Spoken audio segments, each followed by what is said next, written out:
Okay, welcome back for another episode of Blockchat Radio with your host, Hassani Adi. In this episode, we're speaking to Anya Ayoung Chee, who is a fashion designer, model, television host, and entrepreneur. We're speaking primarily about her new company that bridges the gap between the fashion industry and the blockchain space. A very interesting conversation. We cover lots of ground, so stick around, sit back, and enjoy.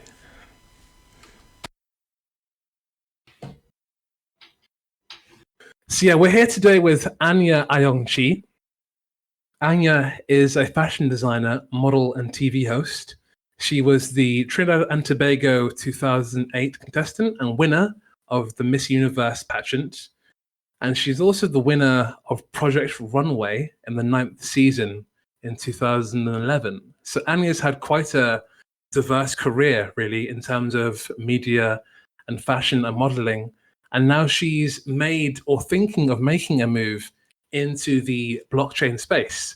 So I'm here today to talk to Anya about her involvements in this, what she's looking to do, and where she's looking to go. And Anya, how was that introduction? Was that okay? Yes, it was great. I just want to make sure that people know that I won Miss Trinidad and Tobago and not the entire Miss Universe, since it's slightly different. But yes, I was Miss Trinidad and Tobago 2008, for which I was very proud. And Miss Universe was quite the experience. Yeah, I'm sure it must have been. I'm sure it must have been indeed. So, yeah, I'm looking forward to speaking to you today. I'm glad that you can make some time available for this through very busy various projects and companies. And yeah, obviously, we're put in touch by a mutual friend who's also very active in the blockchain centralized applications space. And we're looking to understand what it is you're working on right now, what it is you're involved in.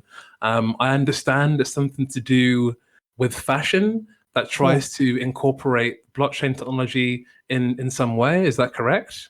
Yes, that's correct. And, full disclosure, I'm still learning and understanding the blockchain space and doing my best to see how this incredible technology applies to what I'm developing.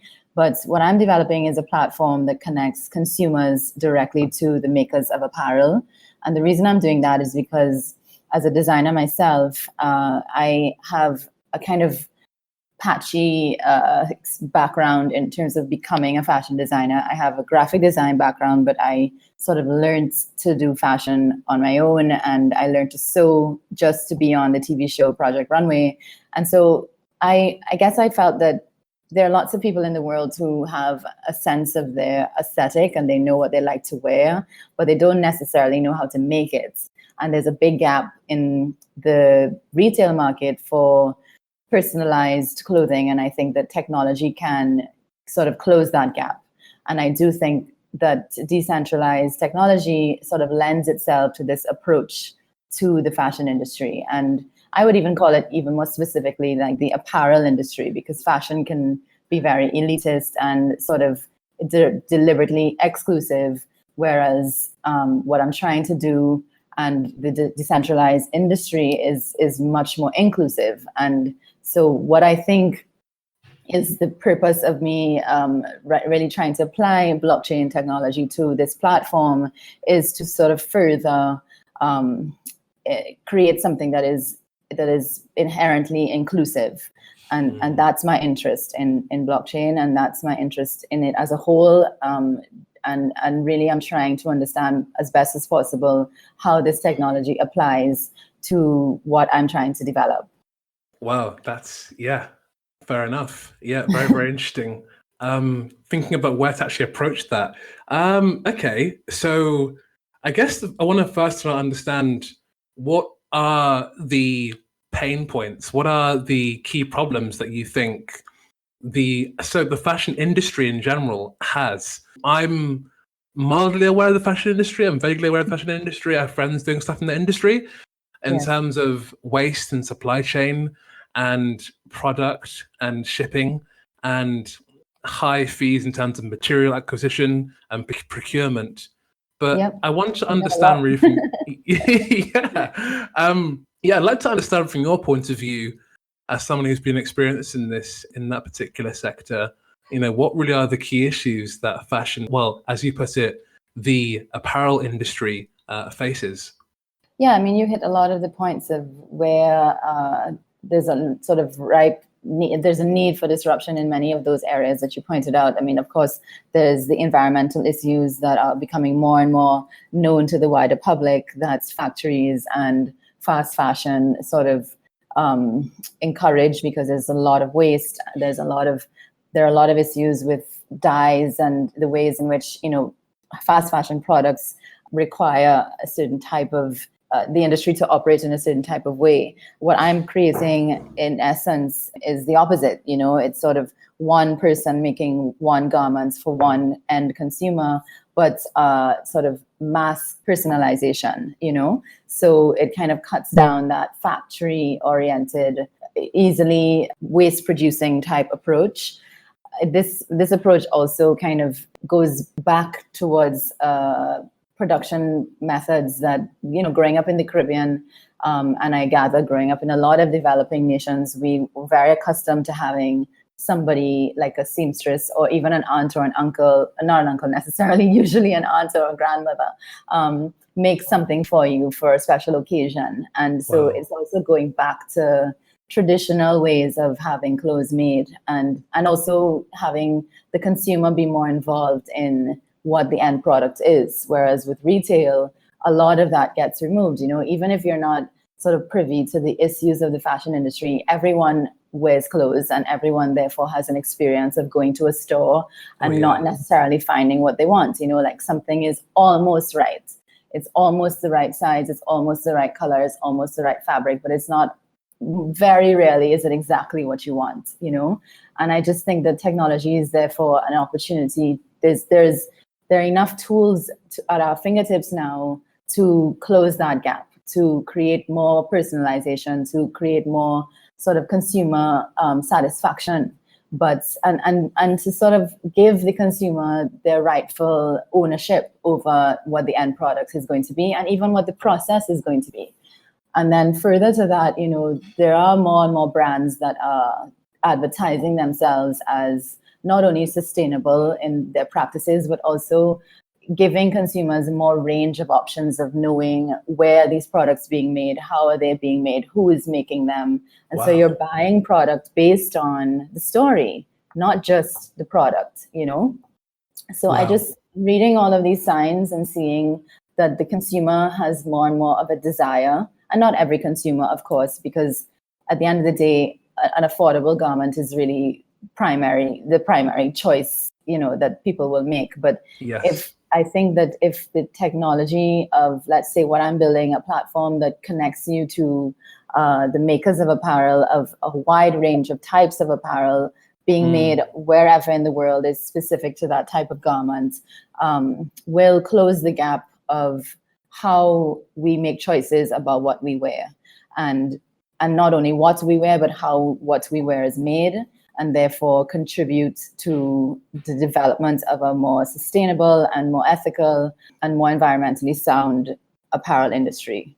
Okay, yeah, my mind is like blown. This is quite exciting. So I think I have a mental model now of what it is you're trying to create. So a platform, maybe using blockchain, who knows, that enables the consumer to buy a product from the apparel industry, but this product has its entire supply chain ledgered or recorded on the blockchain. And also in terms of the product itself, it is able to be designed in a personal way because the technology allows for a personal touch, the end design process. So as opposed to having a massive factory in China, for example, or Vietnam, smashing out thousands of one single type of garment, we're saying that with the blockchain or some kind of personalization platform, you're able to then tailor make your desired design, your desired piece of clothing, and that information is then sent via blockchain to the factory. So then the factory itself, maybe using some kind of AI, who knows, can then personalize that product for you in the process of the batch of clothes being made. So that enables the person to have a personalized item of clothing without actually having to deal with a middleman, or maybe even deal with a person at the end recording the changes of detail and color and type of the fashion. But as well, you're saying that with the supply chain being on the blockchain, you then have more control over where materials and resources come from to ensure that the supply chain participants are behaving in an ethical manner and are being sustainable in their operations. So this end-to-end solution of supply chain, personalization, design creation is all operating on the blockchain, essentially. But essentially, it's a process that enables personal engagement with end product, as opposed to batch-made products that may have unethical supply chains and lots of waste. Is that what we're talking about?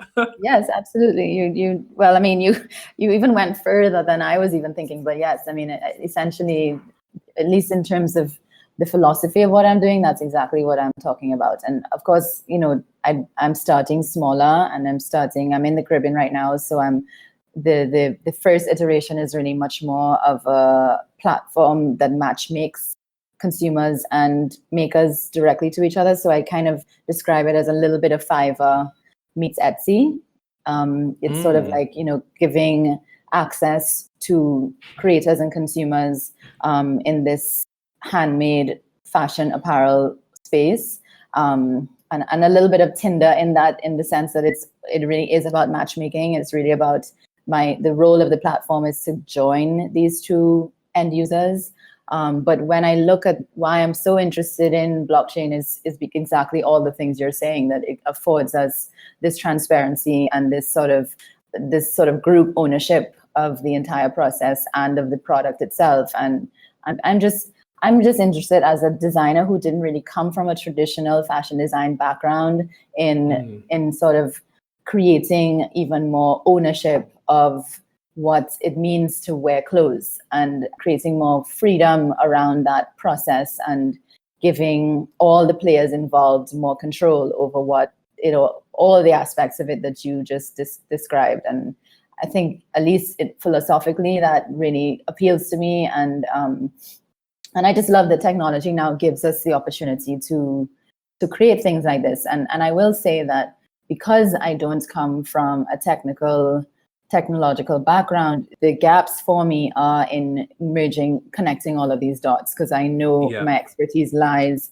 in being the designer and being the entrepreneur that have had my own clothing line for many years, and I understand how this industry works. I'm also a consumer, so I understand the frustrations of being on this side of the fence. But it's exciting and challenging to enter into the technology space, into the blockchain space, and learn a very new technology too. How do we apply this to everyday life? How do we apply this to our own industries, and really kind of get on board with it as it's forming itself? And I find that extremely exciting, and daunting. So, and also being a woman in technology, and being sort of always one of a minority, is its own challenge, and its own has its own benefits too. So all of those things are part of why I find this a very exciting space to be in. Yeah. So that's quite interesting, because you mentioned a number of things I want to touch on there. The first thing being about technology. And the reason why I mentioned the AI aspect of things and the blockchain being able to get the information and print that, or make that without even requiring human engagement. Actually, there's great guy called Neil Patel. He's doing some interesting stuff with 3D printing on the blockchain, basically where you're able to, for example, have a hip replacement, and all the dimensions of your hip and material and the specifics of the hip are then put into a model that's sent over the blockchain to a 3D printing plant on the other side of the world, potentially. It then will get the information, print the perfect hip, and send that to the local, I don't know, clinical practice to then have put inside of your body very, very quickly, as opposed to having to talk to a person and measure things up. It all actually happens on the blockchain, where the design itself, the manufacturing process, is all done in an automated fashion. So that's kind of where that with the maybe adding some AI into there to interpret the information and put that into the supply chain and put that into the process of making the product without actually requiring human engagement. Also, you mentioned some interesting points about women in technology. I wanted to touch upon that because I've been seeing a lot of posts and information right now about that movement. I have friends, who are doing entrepreneurship as female entrepreneurs, and they seem to be doing really well and really enjoying the process of being an entrepreneur. But of course, I'd like to really understand what that means for you in terms of that movement and where do you see it going and where do you think it's came from? Yes, of course. Well, I think like several other industries, the representation of women, particularly at a high level of success, is quite low. And so therefore, as women in technology, we get to sort of band together and make sure that our voices are heard, that we get the kind of attention that we often sort of sidelined. But, I just think, like many other situations, we get to also see the benefits of sometimes we're the only woman in the room, or sometimes we're sort of having to stand up for the reasons why our voices are important. And I don't, in my experience, that's sometimes an advantage that we stand out, if you do show up and if you do make sure that you are playing with all of the cards, and we get to just sort of make the use of the fact that there is a need for more of us, and therefore the ones of us who find ourselves in the room, we kind of speak for everyone, and then I think that the more that we talk about this, the more that the sort of unevenness of how, let's say, for instance, venture capital is invested, is brought to light, is the more people, men and women, become aware of the need to level the playing field a little bit more. And but I think in essence, the most important thing about this women in technology movement is that we are half of the population of the world, at least, and we therefore we represent a point of view that is at least half as important. And therefore, the products that are being made, if they're not being made for women, then you're missing a massive part of the market, Oh, yeah. And so the way that we see things, the way that we interpret things, our perspective on services and products is needs to be paid attention to, not just because we want to be part of the playing field of the people who are making the product, but also because the consumers need this perspective to be taken heed of, and when money is only being invested into products that are being thought of by men, even if they're products for women being thought of by men, obviously there's a big gap. Yes. We know as women what we need, and we understand each other's needs. And if we are sidelined, then you're just missing a massive part of the market. So I just think from a pure bottom line perspective, it just makes sense.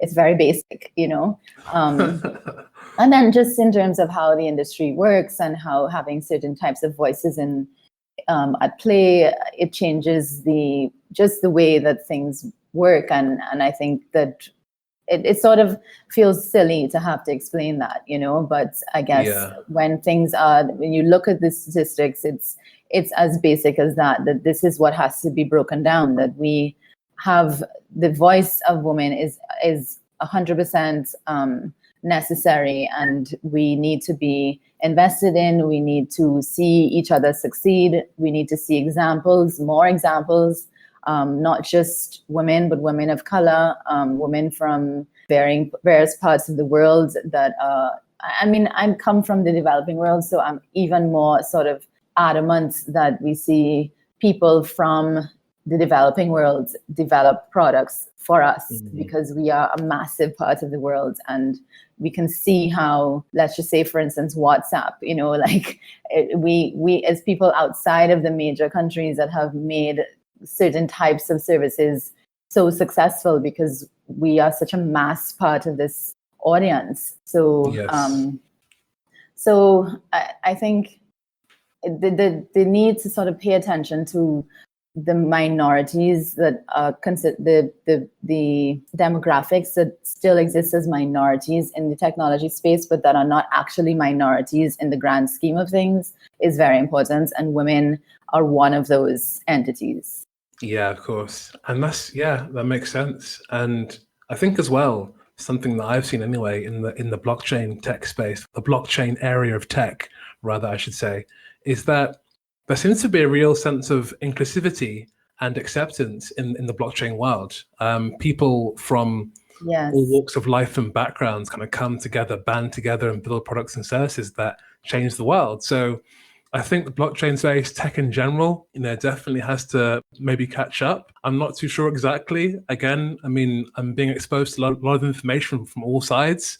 But yeah, I'm very glad to actually, to have your perspective and to understand the issue a bit deeper. And I think moving forward, particularly in the blockchain space, we're seeing much more inclusivity and engagement from people from all over the world, being decentralized, which is very, very interesting. And I kind of wonder, what do you think that the developing world has to offer in terms of skill and engagement into the future, seeing more of that in certain parts of the world? And we're seeing that there's people out there who are really getting involved in technology and building products and services that we didn't even think about in the Western world. What do you think? Yeah, totally. I love this question. And it's funny coming from the developing world, at least for me, we tend to have a sort of insecurity about, and particularly coming from an island, we're just this little rock in the ocean. And like, it's easy to kind of feel like, well, what can we contribute to this big world, But actually, one thing, at least when I was on the TV show Project Runway, that I realized that was in my favor, and I've noticed it over and over again since, is that we problem solve on a daily basis, because a lot of things still don't really work.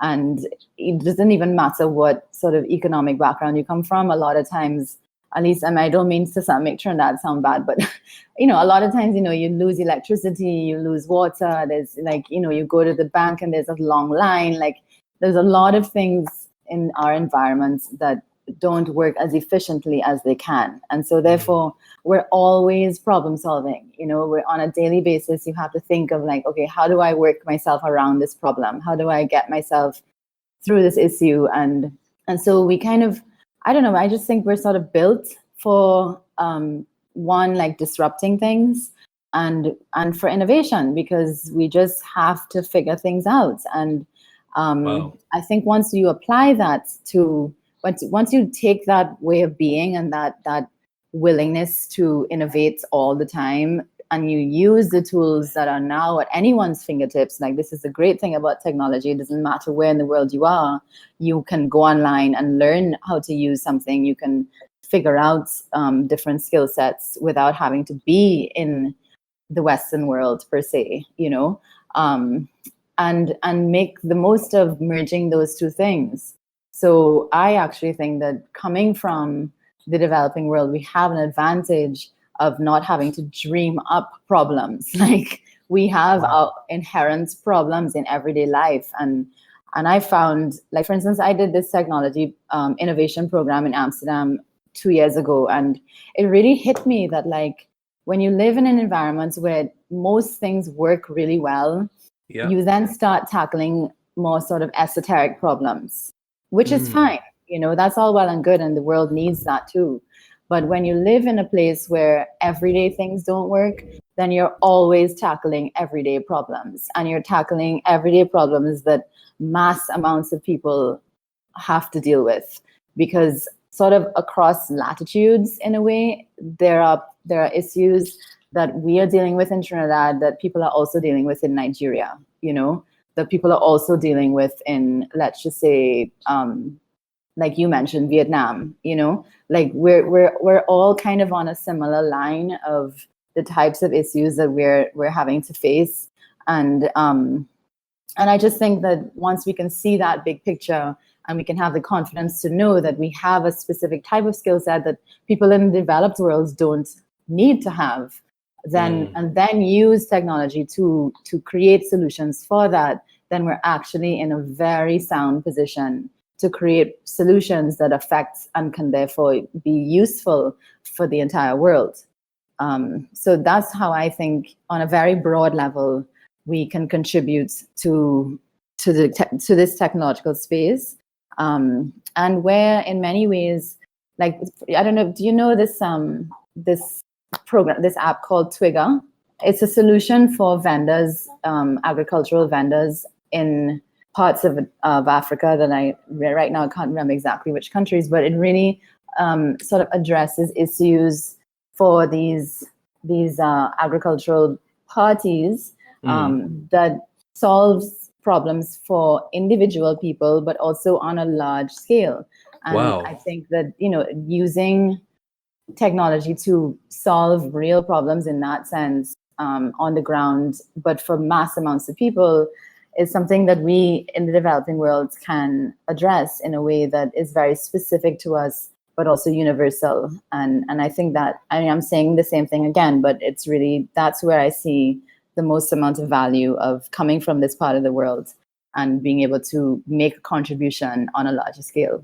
That's fascinating. That's really interesting, because when you live in the Western world, for example, where everything kind of works okay most of the time, particularly in entrepreneurship, you do see that the business models, the solutions, the ideas tend to be just ways to make life a bit more comfortable or a bit more better. And, Exactly. and it's like, oh, how do we fuel our cars easier? Or how do we get groceries faster? Or how do we get food from the takeaway to our house a bit easier? And it's like, that's great. And that, you can make money out of delivering food to people. That's obviously being done. But that really, actually hit me, the fact that you said that, obviously, in your parts of the world, if you haven't got water, that's a real problem, Yes. And, Yes. these actually are business models and businesses that are created for actual life support, So I find that really interesting. And yeah, I think that's the reason why, a lot of entrepreneurs that are coming out these days are coming from all over the world, or parts of the world, because it seems that as we become more integrated as a planet with the internet, etc., the problems in the third world country actually now become the first world country problems too.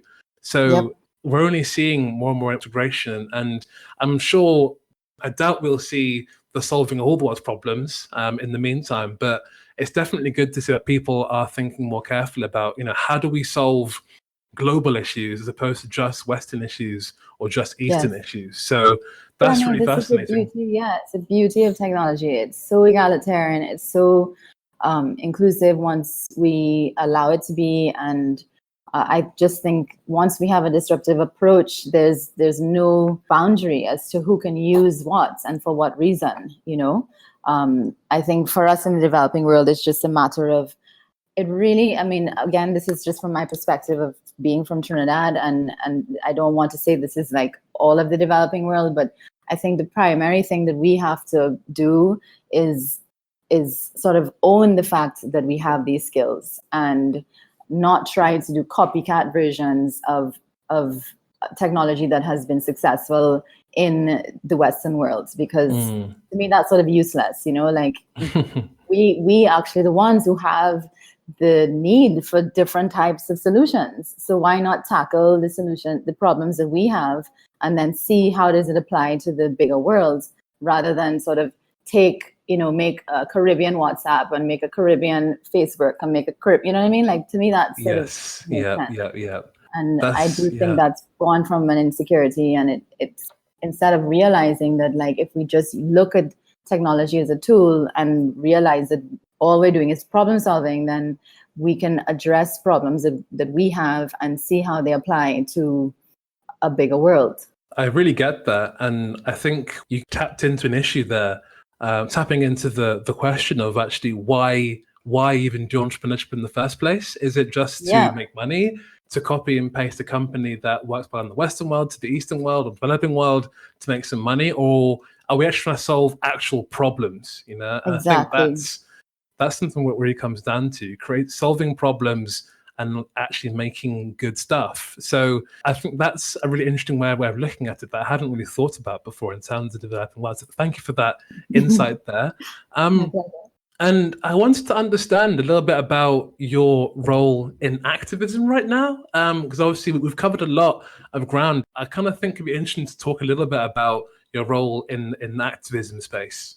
Yeah, sure. I mean, again, coming from a place where there are seemingly lots of problems to solve, one of them is, we deal with, it sounds very hackneyed, but we deal with a lot of the same issues as a lot of the developing world. We have a big issue with crime right now. We have big issues with corruption. We are now facing environmental issues. Of course, we've had the last year, hurricane season was devastating for this region. And so I formed a foundation that essentially creates messaging around social issues that are affecting the region as a whole, and to some degree affect our diaspora as well, because one of the primary issues that I work on in my foundation is women's rights. And we face, a lot of problems in this region as it pertains to women's rights. And now it's becoming more and more sort of globally acceptable to talk about women's rights as a whole. But essentially the foundation is called Together We, WI for West Indies. And because I have a graphic design background, I focus the foundation on basically creating campaigns that address these issues and bring these issues into a larger conversation and unite the region as well. Because, you'd think that we would operate as a unified region, but oftentimes we don't. And even though we have a lot of the same issues. And so the idea behind the foundation is to sort of unify the message and create conversation around these issues so that there's a greater chance of the NGOs that work in these areas to have more attention and therefore have more support, and connect the dots, I guess, between the larger audience and the NGOs, and creates, a more unified front in the efforts to address these big issues. So, but the main topics that we kind of address are women's rights and social reform, the reform of our prison systems, and how to kind of tackle those from a sort of ground base.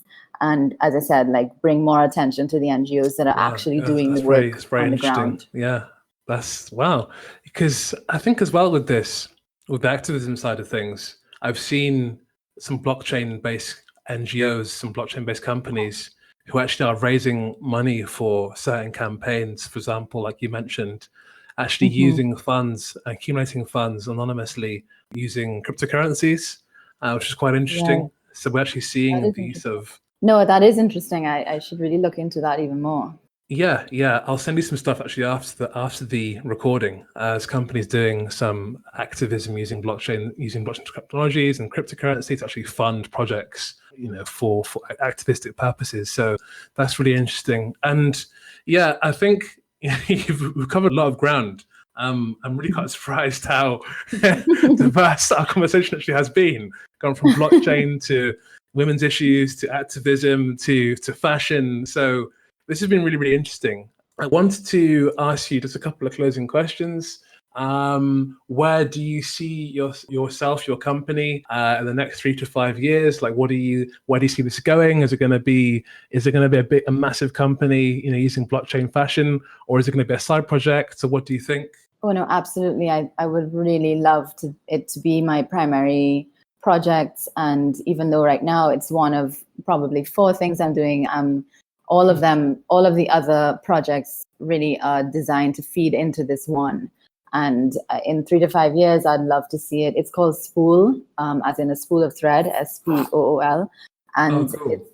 I would love to see it operating in as many different parts of the world as possible. And, it really kind of relies on a critical mass of people using it. So I would hope that in 5 years, there's a significant base of followers and a significant access to apparel makers, because that's kind of clutch to it working, and ideally solving problems for people, giving people access to an end product that satisfies them and also brings more business to smaller apparel makers around the world. So that's my dream, Yes. and I would love to see that happen over the coming years. Wow, that's really cool. And yeah, I guess for activism too, I guess you're looking at scaling that over the next couple of years. Yes, I mean, sometimes we have to make choices about how we spend our time, but certainly I'm very happy that the foundation has been formed, and I've decided this year to work on just one project, because I find that activism is very reliant on real results. And otherwise, the audience that you're drawing into whatever you're doing becomes very critical of what you're doing, unless they're seeing how are you actually affecting lives, And so I've decided to do just one project this year. That's actually the development of a radio station, a community radio station in one of our more challenged areas in Trinidad, and I find that type of approach is more effective, shall I say? Okay. In terms of creating impact. So scaling in that sense with Together We is a very different model. And that's fine. Sometimes that's okay that your projects affect fewer people, but in a more impactful way. That's interesting. Just a quick question actually on that about impact. I'm quite interested to understand, how do you quantify impact of your projects? How do you do that? Yeah, that's a really good question. It's something I've really had to battle with, because when I started Together We with a very sort of innocent and I guess wholesome, I suppose, approach, just wanting to make a difference and have an impact and just do something, I didn't realize like how much people get invested in what your results are going to be. And fair enough, you purport that you're doing all these good things, then okay, how are you showing us that? And so we have decided to kind of allocate our results to the NGOs that we connect to, because they actually do the social work on the ground and can have more direct results with the people they work with than we can. Because let's just say, for instance, Together We really operates more like an advertising agency, where there's no client. The client is really an issue. It's much harder to identify how effective that is. Versus when we connect our causes directly to NGOs that are doing work in that particular area, then we can say, okay, because of our campaign, these NGOs have raised X amount of money, they've affected this many lives, and therefore that is those are our metrics, versus directly to the campaigns themselves. Right. So you're using, okay, I understand. So you're actually using really qualitative data to understand what impact you're making, as opposed to, I guess, it is quite interesting how you measure that kind of impact. I mean, how do you know if something's working? I mean, you can talk to people, Exactly. You can ask them how it's going, you can ask for a survey, but that isn't always the best way of doing things. Data collection in this region is very it's sad. And so we have to kind of measure based on, you have to be sort of imaginative as to how to measure impact. And so therefore it has really kind of forced us to zero down on like, what is our true purpose and what are we actually trying to achieve? So, and I guess that's always a good thing, to be streamlined and be forced to identify what are we actually trying to do. Yeah. And I guess I think, for example, like crime rates in a local area region of Trinidad, I guess your activism is working if crime rates go down as a simple metric, for example. Yes, exactly. I mean, and even that is a challenge to identify. So that is why we have become even like very, very, very specific about the type of projects that we're doing, so that we can, even for ourselves, decide like what are the problems we're addressing and why are we choosing those, and do we have the expertise to address those problems, and it really does make us have to be very specific, because otherwise we can do 10 campaigns a year and put out all of this energy and then not really know what impact is it really having. That's true, because sometimes you can, if you're not careful, confuse being busy with Yes. creating impact, and that's something which is definitely difficult to kind of understand sometimes. No, Yeah, and I mean, well, it's one thing to sort of do that when you're creating a product or service that is, it's sort of superfluous, but when you're doing it because it's forced to help certain people's lives be better, then you can't really mess around with that. You have to be more responsible. So yes. amazing.